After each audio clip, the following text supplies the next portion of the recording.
Absolutely, and we have to talk about DACT. How did the Strike Eagle fare, and what kind of aircraft did you go up against? Did quite a bit against F-16s in my time out there.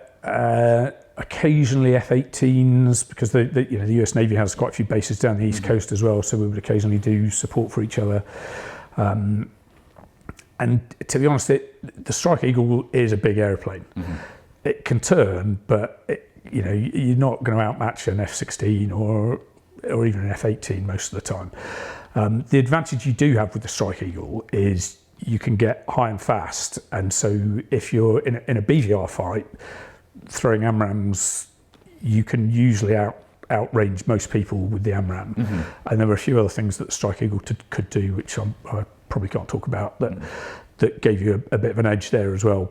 But once you got into the close-in fight, which you always did, because that's part of the training, they kick your butt. I mean, we did a few deployments where we spent 2 weeks at Luke Air Force Base for a while, which we'd gone across to help one of their F-15E squadrons, and we were just red air for 2 weeks, so providing dissimilar air combat when they went through their 1v1s, 1v2s, 2v2 phase. And that was a great experience. So I got to fly the F-16 sim. I didn't get a sortie, unfortunately.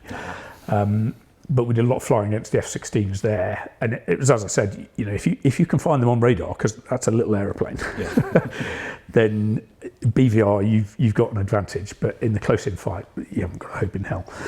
But all great experience. But my lasting memory of it is that Luke Air Force Base was like an Air Force only in miniature, because the F-16's a small aeroplane. They were driving these little vans around the flight line, and compared to the Strike Eagle, everything looked tiny. It looked like they'd taken an Air Force and shrunk it.